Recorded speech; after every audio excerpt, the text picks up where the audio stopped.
Seguimos con el módulo 12, parte 4, activa el poder, los dones de poder. Hoy vamos a tocar uno de los dones más debatibles y de mucho más cuidado que debemos nosotros tener en cuenta si el Espíritu Santo nos ha dado alguno de estos tres dones que lo hemos agrupado como dones de poder. Estos dones de poder, si ustedes recuerdan en las anteriores partes, 1 y 2 y 3, habíamos dicho que los dones que inicialmente o se basan en 9, los habíamos dividido en 3 partes. Y esas divisiones pues se han hecho a través de la enseñanza de las escrituras, en especial de la doctrina del Nuevo Testamento. Estas divisiones se han hecho por tradición. Por lo tanto, para algunos puede ser que no estén de acuerdo, pero de todos modos lo dividimos en estas 3 partes con el propósito de explicarlos mejor. Que el Espíritu Santo nos ayude a dar entendimiento, que el Espíritu Santo me use, que el Espíritu Santo ponga en nosotros ese discernimiento y sobre todo que podamos vivir su palabra, la palabra de Dios, de Jehová, en cada uno de nosotros como testimonio de que somos hijos de Dios y discípulos de Cristo. Dones de poder. Se conforman o se agrupan 3, que es el don de fe, el don de hacer milagros y los dones de sanidad o sanación. Este grupo de dones de poder, el objetivo principal es mostrar las obras de Dios para que se manifieste su gloria. Él me glorificará, dice el Señor. Cuando nosotros recibimos un don, y lo habíamos hablado en las anteriores secciones, es para el servicio de la iglesia en total, no de la congregación, sino de las iglesias, de las congregaciones que conforman la iglesia de Cristo. Estos dones de poder, como les dije, hay que tener mucho cuidado porque se han malinterpretado y pues lamentablemente se ha torcido las doctrinas en algunas congregaciones y ahí el enemigo, Satanás, ha confundido y ha hecho que muchos se pierdan o por lo menos no caminen de acuerdo a las santas escrituras del Nuevo Testamento. Recordemos que recibir poder nos basamos en el capítulo 1 de Hechos de los Apóstoles, versículo 8. Ese es el versículo tópico de esta enseñanza de las 4 partes del módulo 12. Y vamos a recordarlo, que dice así: pero recibiréis poder cuando haya venido sobre ustedes el Espíritu Santo, y me serán testigos en Jerusalén, en toda Judea, en Samaria y hasta lo último de la tierra. Y eso se está cumpliendo hasta la fecha, hasta el momento, y cuando ya todo el mundo sepa de Jesús de Nazaret y su doctrina, vendrán el tiempo de acercarse al final de los tiempos, porque así está establecido por el Dios Jehová Padre. ¿En qué consiste este dicho poder? Porque es que este versículo se va a mirar desde 2 puntos de vista. El primero es que aunque los apóstoles recibieron la capacidad para hacer grandes milagros, como comentaremos en un momento en esta enseñanza, en este pasaje específico, el poder del Espíritu Santo se refiere especialmente al valor y capacidad para testificar. Es decir, nosotros tenemos que mostrar a Jesús con nuestro estilo de vida, con nuestra forma de interactuar y de hablar con los demás. Testimonio, se llama así. Muchos no dan el testimonio, pero conocen la palabra de Dios, pero no la obedecen. Y no la obedecen porque no tienen realmente la presencia del Espíritu Santo o tienen alguna atadura. Entonces hay que discernir, y para eso están personas capacitadas dentro de cada ministerio y de cada congregación para ayudar a esos hermanos que son débiles de la fe. Mirar cuál es el problema que ellos tienen, por qué no han crecido, por qué no caminan con el Espíritu Santo. Esta parte nos lleva a que debemos de testificar y tenemos ese poder de testificar, o sea, la presencia del Espíritu Santo para mostrar a Cristo. Por eso es que en una parte de este versículo 1:8 nos dice, pero recibiréis poder y me seréis testigo. Recibo ese poder de su presencia y tengo que ser testigo. ¿Testigo de qué? De Jesús. Y para ser testigo de Jesús tengo que tener al Espíritu Santo. Si tengo el Espíritu Santo es porque he nacido de nuevo, del agua y del Espíritu, y eso me da a mí el derecho de ser hijo de Dios, y cuando parta este cuerpo, estaré con nuestro Señor Jesucristo para siempre.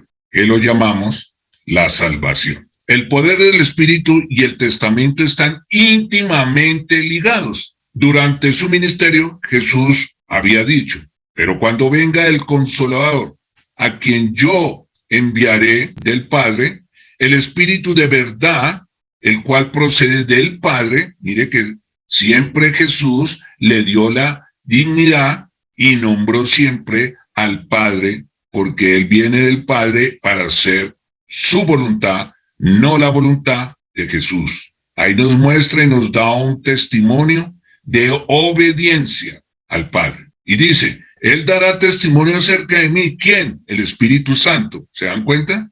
Si yo tengo el Espíritu Santo, si tú tienes el Espíritu Santo, vamos a dar testimonio ¿de quién? De Jesús. Tenemos que mostrar a Jesús, hermanos. Si no lo mostramos, ahí tenemos un problema y hay que mirar qué es. O estamos jugando a ser religiosos, asistir a un sitio por tener que hacer o por tener amistades o por tertulia o por algún otros motivos. Y déjenme decirles, hermanos, que se están engañando y cuando ustedes partan de este mundo, pues las consecuencias se verán. Y realmente Dios no negocia eso. La salvación es algo muy serio. Y por eso vuelvo y repito este texto, y vosotros daréis testimonio también, porque habéis estado conmigo desde el principio.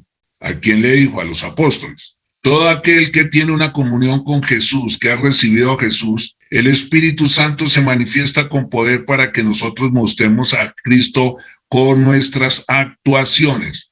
No solamente oidores, sino hacedores de la palabra de Dios. Tenemos que tener en cuenta eso, hermano. Los dos versículos deben ser leídos en conjunto. ¿Cuáles? Los que leímos en este momento. Los apóstoles no deberían testificar solos. ¿Qué quiere decir eso? Yo voy a testificar de Jesús, pero si no tengo el Espíritu Santo, estoy hablando es con mi intelecto, con mi razonamiento, como Carlos Andrés Venegas, y déjenme decirles que ahí no pasa nada quienes me escuchen. Algunos tendrán una cualidad oratoria, como hacen algunos políticos, pero eso no va a servir de nada, porque necesitamos ese poder para que los que escuchan realmente tengan esa transformación, esa renovación, esa metanoia, cambio de corazón, para que sean recién nacidos como hijos de Dios. Ellos necesitaban la presencia y el poder del Espíritu Santo. Nosotros necesitamos la presencia y el poder del Espíritu Santo. El Espíritu tampoco testificará solo. Él necesita un instrumento. ¿Y cuál es el instrumento? Tú y yo. Dios necesita de nosotros para mostrarle a este mundo lo que es Jesús, para hacer luz y sal de este mundo. O sea, trabajamos en equipo. El Espíritu Santo está en nosotros y nosotros somos instrumentos del Espíritu Santo para que se dé testimonio de nuestro Señor Jesucristo, Yeshua HaMashiach. Bueno, haciendo esta pequeña introducción, ya entremos de lleno a esta enseñanza. Este poder es para testificar, como lo habíamos dicho. ¿Qué proporciona, hermanos? Ya mirándolo por esta primera parte del primer versículo que hablamos de Hechos 1:8. Proporciona, uno, un poder interior, pues Dios no nos ha dado un espíritu de timidez, sino de poder, de amor y de dominio propio. Tú y yo tenemos que mostrar eso si tenemos al Espíritu Santo. No debemos de tener timidez para hablar de Jesús. No debemos de tener timidez para hablar de su palabra, porque tenemos la presencia y su poder. Y si lo tenemos, nosotros vamos a mostrar el amor de Dios Y ese amor de Dios nos da un dominio propio para saber cómo predicar, cómo hablarle a los que no son salvos y tener esa paciencia, esa misericordia para ellos. No nos mandó el Señor a entrar a juzgar al pecador ni a condenarlo, porque eso es un acto de religiosidad y de fanatismo que no le agrada a Dios Padre, ni a Dios el Hijo, ni al Espíritu Santo.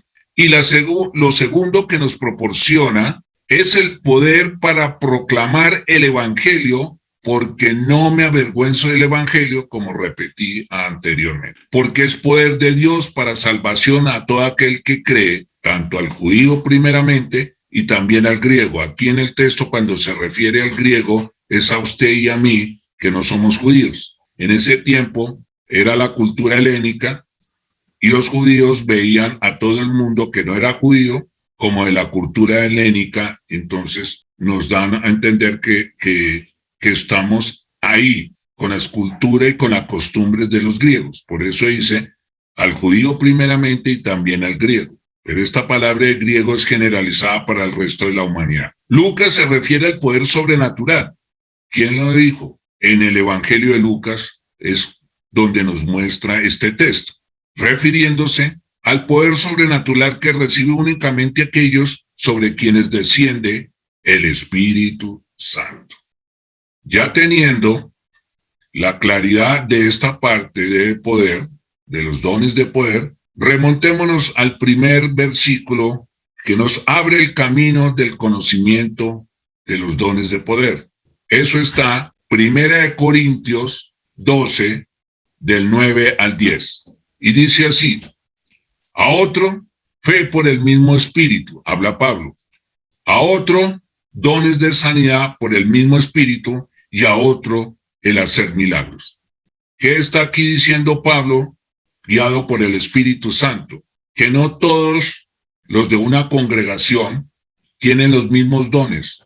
Eso sería algo ilógico, porque el Señor dice que debe haber diversidad de dones en una congregación. Eso es como si una persona tuviera, en lugar de 2 brazos, 6 brazos.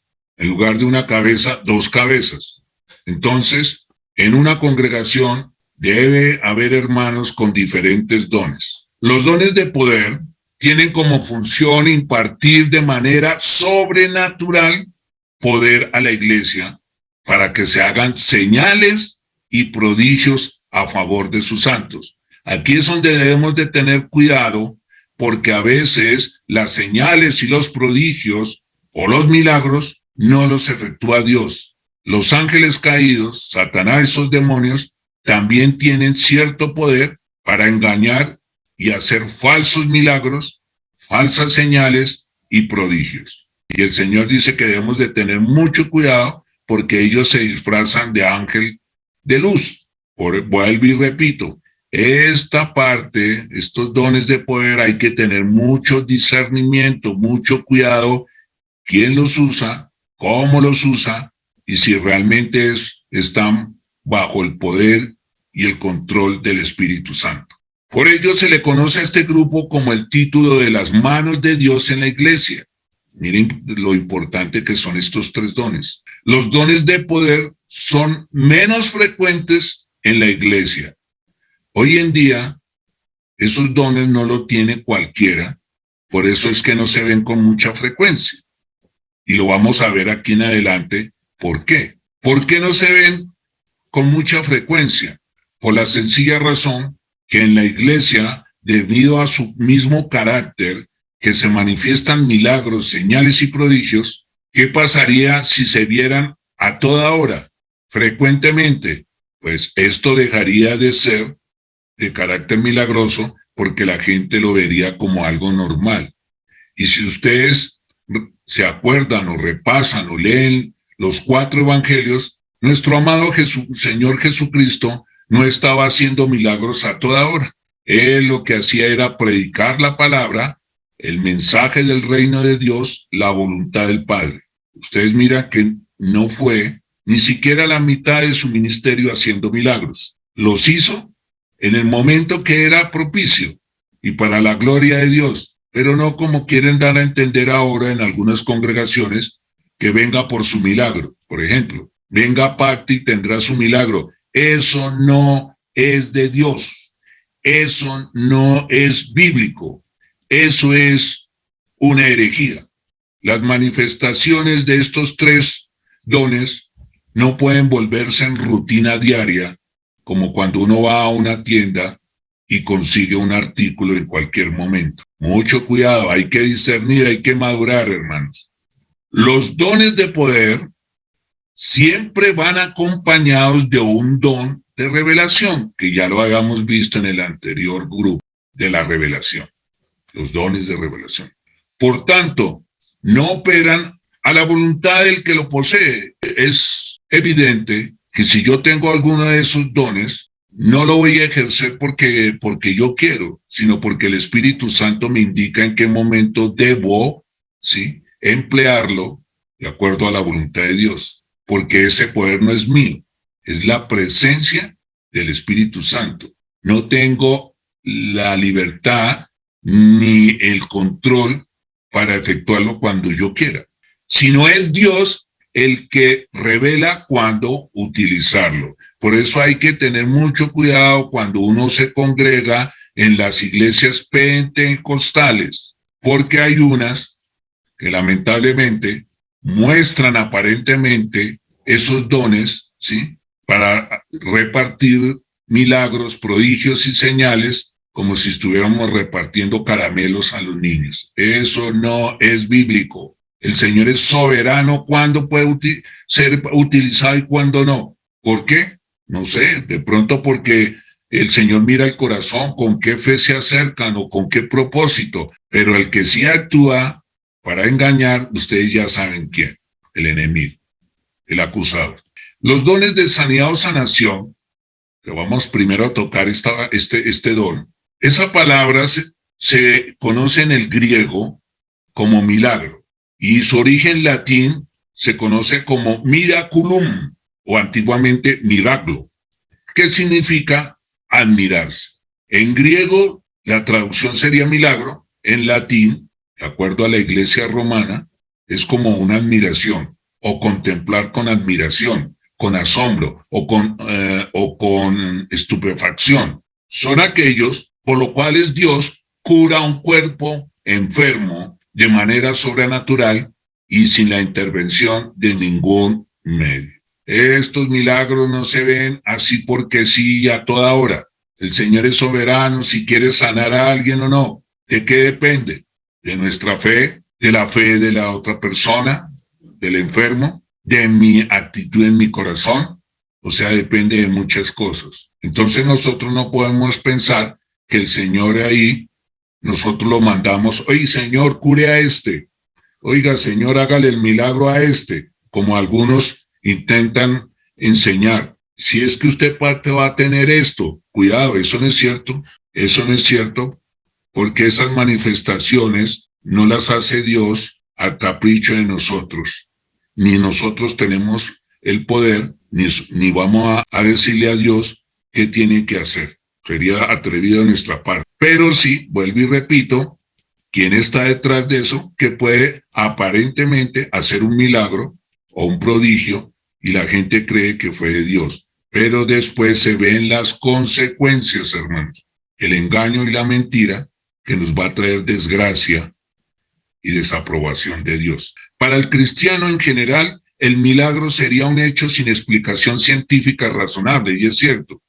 Para esta mente limitada que nosotros tenemos, pues nos cuesta mucho trabajo pensar, oiga, ¿esto será un milagro o es un engaño? Porque nosotros como seres humanos hay muchas cosas que no podemos hacer, por más intelecto, por más conocimiento de la medicina o de las ciencias, somos limitados. Agustín de Hipona ofreció la siguiente definición de milagro. Este fue uno de los que llaman padres de la iglesia y dijo: milagro llamo a lo que, siendo arduo e insólito, parece rebasar las esperanzas posibles y la capacidad del que lo contempla.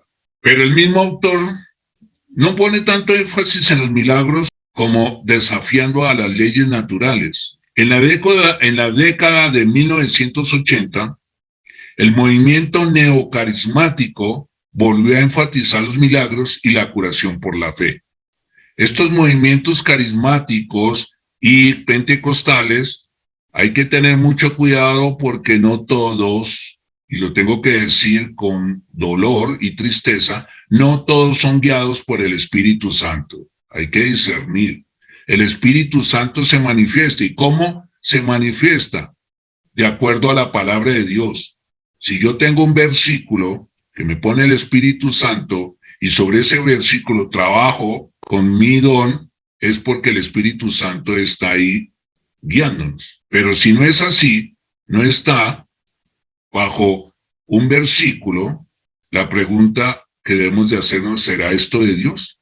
En ciertas iglesias, un lugar especial está reservado para curaciones con imposición de manos durante el culto o para campañas de evangelización. Mucho cuidado con la imposición de manos, que después la vamos a ver, lo peligroso que es dejarse uno poner manos en la cabeza o poner manos en la cabeza de otros. Eso puede traernos problemas espirituales.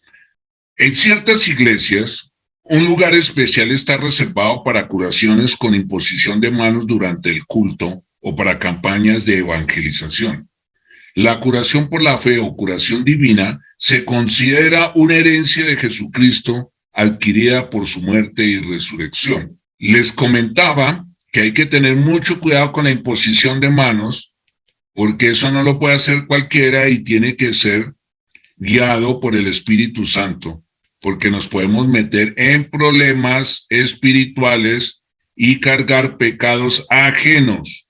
Eso dice la palabra de Dios. Yo soy muy reacio a que me impongan manos. También soy reacio de imponerlas, porque al imponerlas puedo yo participar en el pecado de esa persona que está atada o está consintiendo X o Y pecado. Bueno, se cree que se habla en plural como dones de sanidades. Esta parte son sanidades, ya que existe un don para sanar cada enfermedad y no un don para todas las enfermedades. Es decir, que este don nos muestra, ¿sí?, qué enfermedades podemos nosotros ser instrumento de Dios y cuáles no. El por qué, eso es un misterio. Eso no quiere decir que no, el Señor no nos use, pero eso es un misterio. Hay personas que hacen milagros maravillosos de recuperación de la salud de las piernas, de los brazos, otros de personas que pueden oír, mudos. También ha habido escenas donde la gente recupera la vista, etcétera, pero eso no quiere decir que todos tengamos esos dones de sanidad. El Señor nos puede utilizar para cosas específicas. Entonces hay que tener en cuenta eso, por favor. La operación de estos dones de sanidades son diferentes a la promesa de poner manos sobre los enfermos y estos sanarán. ¿Se dan cuenta? Una cosa es imponer manos y otra cosa es hablar, declarar sanidad. ¿Dónde lo podemos tomar como ejemplo? En Marcos 16:18, parte B, por favor. Y les recuerdo que dice, pondrán sus manos sobre los enfermos y estos recobrarán la salud, que nos da una orientación, ya que también puede ocurrir una sanidad por la oración de los creyentes o la combinación de la oración con los medicamentos. O sea, el Señor es soberano. Yo puedo hacer una sanación con solo orar, o puedo hacer sanidad con solo imponer las manos en el nombre de nuestro Señor Jesucristo, o oración y con los medicamentos que le formule el médico. Démonos cuenta que Dios es soberano para saber cómo lo va a hacer. Él no trabaja genéricamente, todo es igual. No, Señor. ¿De qué dependerá eso? De pronto de la fe o del carácter de la persona. Aquí tenemos otra parte del texto y dice, ¿está enfermo alguno de ustedes? Hagan llamar a los ancianos de la iglesia para que oren por él y lo unjan con aceite. Oiga, en ese tiempo, como no existían todos estos medicamentos que conocemos hoy en día, esta variedad de medicamentos, una de las fórmulas que utilizaban era el aceite, pues en algunos momentos podía ser milagroso, otros no, por las propiedades de ciertos aceites, podían sanar ciertos dolores o ciertas enfermedades. En el nombre de nuestro Señor Jesucristo. La oración de fe sanará al enfermo. Oren los unos por los otros para que sean sanados. Esto que nos recuerda que el Señor nos manda a todos los hermanos por unidad en el cuerpo de Cristo, su iglesia, orar los unos por los otros. ¿Por qué nos manda a orar por los unos por los otros? Aquí tenemos uno de los motivos. Por la enfermedad o la dolencia de un hermano, yo tengo que orar por él. Cosa que no se usa hoy en día mucho, no tienen ese hábito o esa costumbre entre hermanos. Son muy pocos los que hacen eso, o muy pocos los que hacemos. Si me puedo meter ahí, me disculpen, ¿no? Bueno, ya teniendo esta parte entendida, acabamos de ver lo que es dones de sanidad o sanación. Dones, ¿en qué? ¿En plural o en singular? Plural, dones. Y ya lo explicamos por qué es en plural y no en singular. Ahora vamos a ver el don, aquí sí, en singular, de hacer milagros. La palabra milagro viene del griego dunamis, que significa poder. O sea, podríamos decir que es el don de poder. Este es aquel don por el cual Dios altera una ley natural para realizar a través del creyente que posee ese don una señal o un prodigio. Es decir, los milagros contradicen las leyes naturales. Ahí donde la gente se tropieza, sobre todo aquellos académicos intelectuales que no pueden entender que Dios tiene la potestad y que el mundo espiritual está por encima del mundo físico y de las leyes naturales. ¿Por qué les cuesta trabajo? Porque no entienden el mundo espiritual. Es que el mundo espiritual es eterno. Este mundo natural no es eterno, es temporal. A mi modo de parecer, y lo digo así, no es una doctrina, lo que voy a decir, quiero dejar aclarado esto, es que es como si nosotros estuviéramos en un sueño.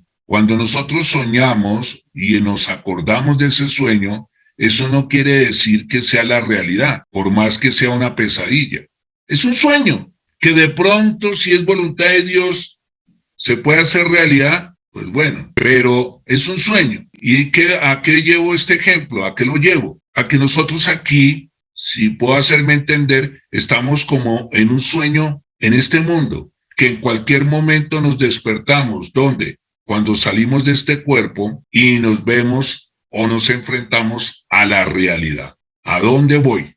¿Cuál es mi destino? Entonces esto es como un sueño lo que estamos viviendo acá, porque esto no es eterno. Yo no me voy a llevar los bienes, no me voy a llevar los títulos, el reconocimiento de la gente, no me voy a llevar el dinero, la fama, nada. Todo esto se queda acá. Entonces yo lo interpreto, yo, Carlos Andrés Venegas, estoy aquí viviendo es un sueño, porque no es la realidad. Pero este sueño, hay una particularidad, que lo que yo haga en este sueño repercute cuando yo después despierte a ese mundo espiritual que es lo real, que es lo eterno. ¿Qué hice? ¿A dónde voy a ir? Vamos a tocar un poquito este aspecto de los milagros con un filósofo que se llamaba Karl Popper. Él argumentó que los milagros, entendidos como una intervención en el universo de una entidad todopoderosa, superior al propio universo, lo que les estoy hablando, expresando, no pueden ser estudiados por el método científico. Es imposible, porque los métodos científicos se hicieron para este mundo, para lo físico. ¿Cómo es que queremos entender el mundo espiritual por medio de las leyes físicas y el método científico que es para este mundo?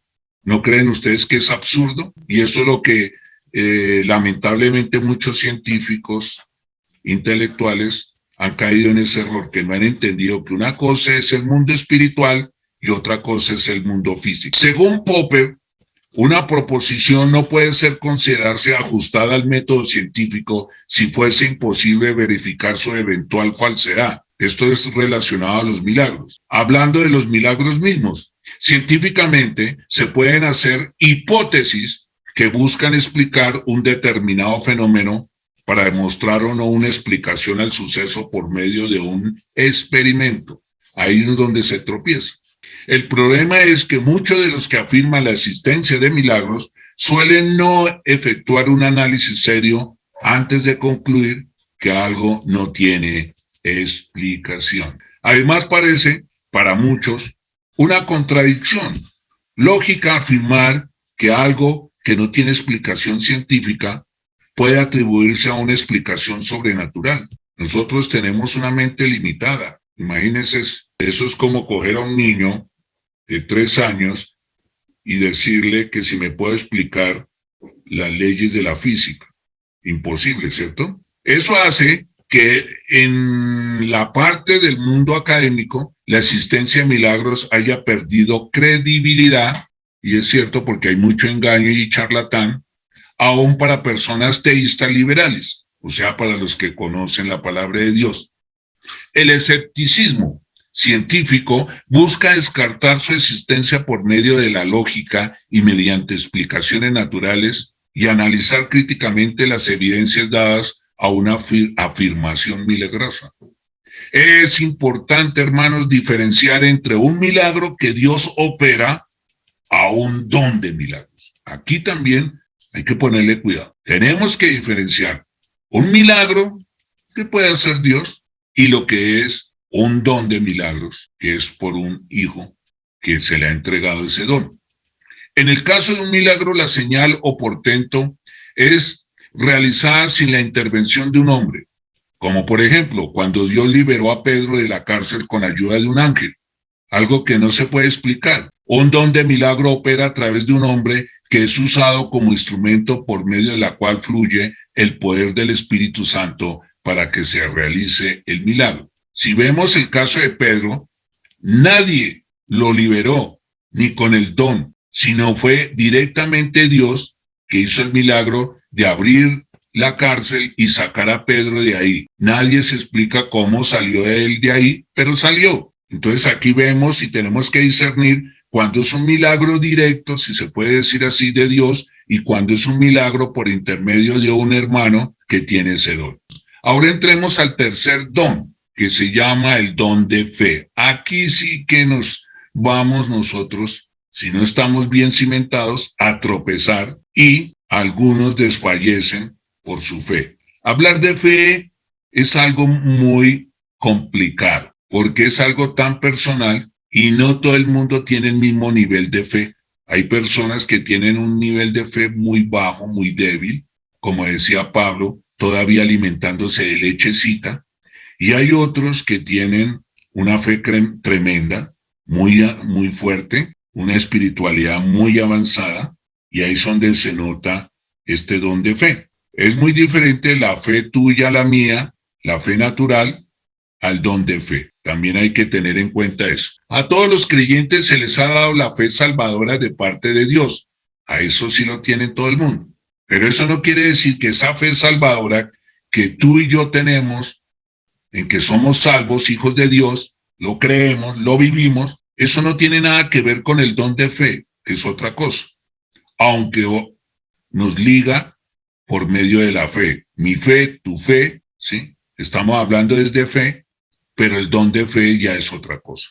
En Efesios 2, 8, 9 nos indica, nos muestra, nos explica mejor lo que estamos hablando de la fe. La fe es algo que para mí es muy complicado de poder definir o generalizar. Pero no todos los creyentes se les ha dado el don de espiritual de la fe, mire, no es. Como todos los dones del Espíritu Santo, el don espiritual de la fe fue dado para el bien común. ¿Qué significa la edificación del cuerpo de Cristo? Y eso donde está en 1 Corintios 12, 7. Ese don es para el bien común, para todos los que los necesiten. No es para Pepito, ni para Pedro, ni para Juan, no. para todos los hermanos que lo necesiten. El Señor me puede utilizar para eso, pero es el don de fe. La palabra fe viene del griego pistis. ¿Y qué significa eso? Si lo vamos a traducir, dice operación sobrenatural. Tú estás operando sobrenatural, no natural. Tú estás operando en el mundo espiritual, no en el mundo físico. Tú no vas a emplear las leyes físicas. Tú lo que vas es emplear el poder y la presencia de Dios. Hombre, qué cosa tan maravillosa, porque nosotros tenemos esa fortuna, ¿sí?, de ser utilizados en el mundo espiritual. ¡Qué bello! Eso no lo tiene cualquiera. Cualquiera puede tener conocimiento natural y muy académico y tener un potencial académico, pero meterse ya uno en el mundo sobrenatural, en el mundo espiritual, es otra cosa, que sostiene una confianza en Dios en situaciones que al parecer humano son imposibles de sobrellevar. Existe una diferencia entre el don de fe y la fe común del cristiano, como lo había explicado anteriormente. Cuando nos convertimos al Señor, se nos otorga una fe suficiente para creer y ser salvos. Eso es para todo el mundo que quiera recibir al Señor y que tenga ese llamado y ese corazón dispuesto. Tampoco es la salvación es para repartirla como regalos o dulces. No, no, no. El Señor mira el corazón, el Señor mira el carácter de la persona y qué tanto está dispuesto para entregarse a nuestro Señor Jesucristo. Por eso es que no todo el mundo se salva, aunque Dios quiere que todos nos salvemos, toda la humanidad, la cual también nos ayuda a depender de su divina providencia, aún en medio de las más difíciles dificultades. Y aquí tenemos un texto que se los voy a leer, y dice así: ahora bien, la fe es la garantía de lo que se espera, la certeza de lo que no se ve. ¡Qué bello! Ese es el concepto de fe espiritual. Para otros pueden tener una definición diferente, vuelvo y repito, porque no han entendido, ¿sí?, los misterios o el poder de Dios. Eso está en Hebreos 11:1. Sin embargo, cuando hablamos del don de fe, esta es una fe extraordinaria, sobrenatural, con poder, que está por encima de las leyes naturales, de las leyes físicas. Está por encima de este mundo natural, que tarde o temprano se va a acabar, que ayuda a sobreponerse a situaciones realmente imposibles de vencer por los medios humanos. Claro, porque estamos trabajando en terrenos diferentes. Y aquí les tengo otro texto que lo traigo a colación. Eso está en Corintios capítulo 1, versículo 8 y 9. Porque, hermano, no queremos que ignoréis acerca de nuestra tribulación que nos sobrevino en Asia. Eso lo dice Pablo, porque él era misionero y pasó por muchas dificultades y pruebas. Y dice: pues fuimos abrumados sobremanera más allá de nuestras fuerzas, de tal modo que aún perdimos la esperanza de conservar la vida. Pero tuvimos en nosotros mismos sentencia de muerte, para que no confiáramos en nosotros mismos, sino en Dios que resucita a los muertos. ¿Cuál es tu fe? ¿Cuál es mi fe? ¿En qué se basa tu fe? ¿En qué se basa mi fe? ¿Realmente estamos actuando con el poder de Dios? Nuestro amado Jesús habló del poder de la fe a tal punto que aún podía trasladar monte al mar. Acuérdense que el Señor dijo que podíamos nuestra fe, ¿sí?, hacer mover una montaña, un monte. Imagínense, en nuestro razonamiento, en nuestra capacidad intelectual no lo podemos entender. ¿Quién va a mover una montaña con la palabra? ¿Quién va a mover una montaña con la voluntad humana? Nadie. Aquí tenemos un versículo que encontramos en Marcos 11, 22, 23, que lo invito a que podamos discernir este texto. Y dice así: respondiendo Jesús les dijo: tened fe en Dios, porque de cierto os digo que cualquiera que dijera a este monte, quítate y échate en el mar, y no dudare en su corazón, no en la mente. Ahí está una de las cosas que tropezamos.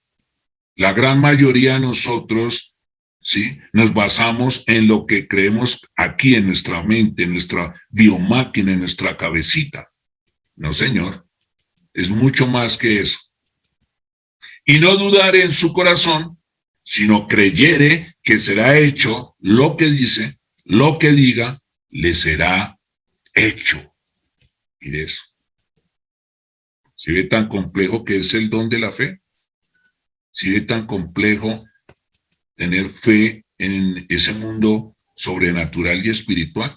Yo tengo fe en lo físico. Mañana sale el sol. Eso es tener fe. No lo estoy viendo, pero sé que va a salir. Que mañana es de día. Sí. Que mañana voy a ver las plantas. Que voy a ver un fruto. Sí. Pero ya meternos en el mundo sobrenatural, tenemos que cambiar nuestra manera de pensar para poder ver esos milagros y se manifieste la gloria de Dios. El don de la fe puede ser definido como el don especial por la cual el Espíritu Santo nos da o les da a ciertos cristianos la extraordinaria confianza en las promesas, el poder y la presencia de ese Dios tan maravilloso, Jehová o Yahvé. De modo que puedan asumir posiciones heroicas para el futuro de la obra de Dios en la iglesia. El don espiritual de la fe es exhibido por alguien con una firme e inquebrantable confianza en Dios. Ahí está la clave, hermanos. Muchos creen en Dios, pero no le creen a Dios, en su palabra, en sus promesas. Déjeme decir, yo estoy todavía con los 30 años que ya voy a cumplir caminando con el Señor, estoy en esa lucha yo, conmigo mismo. Oiga, muestra a ver mi fe, Señor, ayúdame, bendice mi fe. Es que eso no es fácil. El que diga que eso es fácil está mintiendo, porque nosotros estamos aquí en este mundo físico y muchas cosas nos frenan, nos nublan. Ejemplo de personas con el don de la fe son las que mencionan en Hebreos capítulo 11. Si ustedes cogen el capítulo 11 de Hebreos, ahí nos está mostrando lo que se llaman líderes de la fe. Abraham no vio la promesa, pero la creyó. Por ejemplo, por eso a él lo llaman el padre de la fe, porque él no vio las promesas que le hizo Dios a él, pero lo creyó.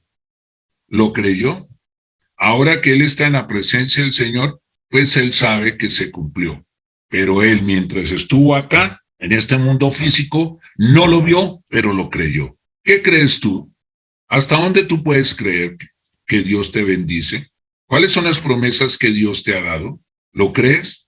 ¿O lo estás creyendo con tu mente? ¿O estás dudando porque no puedes entender el mundo espiritual, el reino de Dios? Este capítulo, a menudo llamado el Salón de la Fe, o sea, Hebreos 11, describe a aquellos cuya fe fue extraordinaria. Yo admiro a esos hombres, porque todos fueron del Antiguo Testamento y no tenían una Biblia como nosotros tenemos ese privilegio de tomar la Biblia y leer las promesas de Dios. Ellos no la tenían. Ellos no podían entender muchas cosas que nosotros podemos entender en estas generaciones. Ellos no conocieron a Jesús.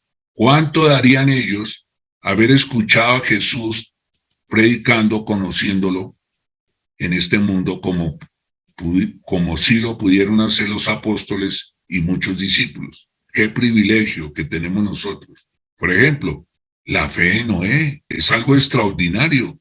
Él nunca vio llover. Él nunca había visto que caía agua del cielo, pero le creyó a Dios y hizo esa barca para la salvación de ellos y de ciertas especies. Pasando 120 años Noé construyendo un barco enorme, cuando hasta en ese momento no existía la lluvia, y vemos a Abraham también creyendo que sería padre de un niño cuando la habilidad natural de su esposa para tener hijos había terminado porque eran ya mayores de 90 años. Para el mundo de la ciencia eso es imposible. Sin el don especial de la fe de parte de Dios, tales cosas habrían sido imposibles, hermano.